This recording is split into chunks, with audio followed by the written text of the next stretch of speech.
Parak Arba Mises Bezdin Daf Samach Beis, sponsored L'Refuah Shalema for Daniel Tzvi ben Yocheved. The Gemara brings a dispute concerning one who worships an idol evidently to please one he loves or one he fears. Abaya holds he is liable because he worshipped the idol regardless of his motivation. If forewarned, he is liable to the death penalty. If he worshipped inadvertently, he is required to bring a sacrifice. Rava exempts him even though he succumbed to his love or fear because he did not accept the idol as a deity. The Chatchila person is required to give up his life before engaging in any form of idolatry. Some Rishonim hold if the fear is life-threatening, even Abaya exempts him. The dispute is where he can suffer injury or monetary loss. Abaya's proofs. Number one, our Mishnah obligates ha'oved, one who worships. Abaya explains it refers to worship out of love or fear. Rava explains it to mean one is liable for worshiping it in the usual manner.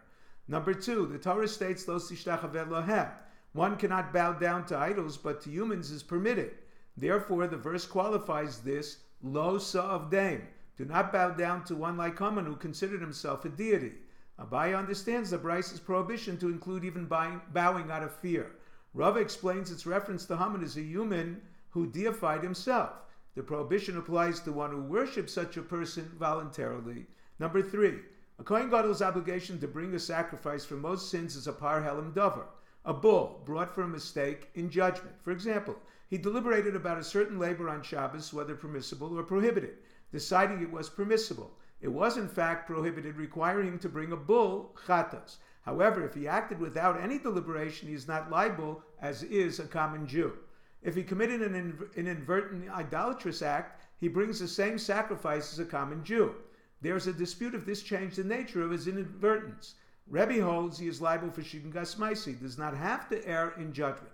By explains the Shigas Maisi that he knew it was an idol but thought it was permissible to bow to it out of love or fear. This is not an error in judgment because he knew bowing was prohibited, except in this case he assumed it was permitted. Rabba holds Shigas Maisi is Omer Mutter, he thinks idolatry is permitted.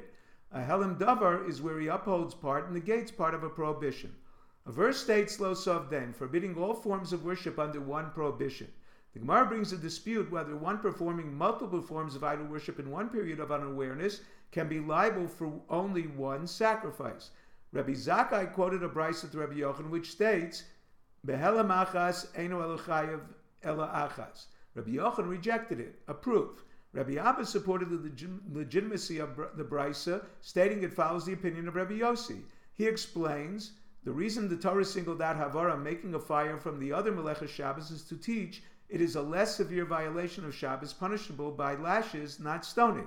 Rabbi Nassan disagrees. He explains it separates all forbidden labors, creating liability for multiple transgressions in one period of awareness. Rabbi Yossi holds the same reason applies for prostration, singled out as a form of idol worship, dismissing the requirement for multiple sacrifices for multiple forms of worship in one period of unawareness as taught in Rabbi Zakkai's brayso. The rejection. Rav Yosef argues that Rav Yossi does not argue with Reb Nassan's principle. He merely proves chilik malachos from a different source. The chapter of shogeg, inadvertent violation, is introduced with the words v'acham asa me'achas mehena, the mem beginning each word superfluous. One of the many derivations Reb Yossi derives is achashihena, a transgression of one prohibition that is tantamount to transgressing many. Zodin Shabbos v'shingas malachos. He knows it is Shabbos but does not know his actions are prohibited. The verse teaches he is liable a sacrifice for each forbidden labor. Therefore, Havara is singled out for a different reason.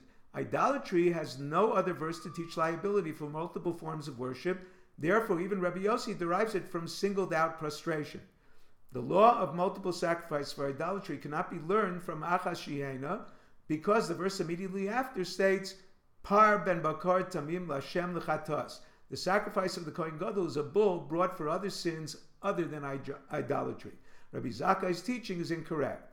The Gemara brings another version of the brayso brought by Rabbi Zakkai, rejected by Rabbi Yochanan. A brayso states a Shabbos stringency. He performed two forbidden labors in one period of awareness, such as harvesting and grinding, liable for both, not found by other mitzvahs such as eating blood and forbidden fat, or one who harvested twice or ate two portions of forbidden fat. On the other hand, there's a stringency by other mitzvahs. One sinned inadvertently, without any intent, is liable, whereas by Shabbos he is not liable. Rabbi Yochanan rejected this brayso. There is no difference between Shabbos and eating forbidden foods. The refutation. Shar mitzvahs refers to idolatry. The Gemara accepts now what it rejected earlier. One who performs multiple forms of worship in one period of unawareness is liable to only one sacrifice. Despite this, Rabbi Yochanan rejected it because shar mitzvahs in this duration of the Sefer would apply to different cases. Shogag below miskaving, the stringency of shar mitzvahs cannot apply to idolatry because Rava explains Omer mutter is shogeg. The worshipper claims idolatry is permissible. Although his action is totally unintentional, he must bring a sacrifice for his action. On the other hand, one would be entirely exempt for a Sabbath violation who was never taught to keep Shabbos and consequently performed many forbidden labors. This cannot be. Rava asked Rav Nachman in Masechah Shabbos concerning such a person, how many korbanos must he bring?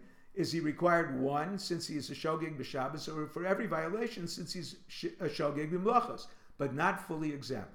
Although Sefer could be explained referring to one who ate liquid fat thinking it was saliva, despite the fact he had no intention to sin, he is liable for a sacrifice because he derived pleasure, whereas concerning Shabbos, if he lifted a vegetable assuming it was detached from the ground and was attached, he is not liable because Shabbos requires meleches masheves, a calculated labor. Rabbi Yochanan rejects such an explanation, changing the definition of shar mitzvahs from the Reisha to the Seva, as the Gemara proves from Mishnah in Bava Metzia. If you're enjoying Daf 5, please click on the link below, subscribe, and become a sponsor. Thank you.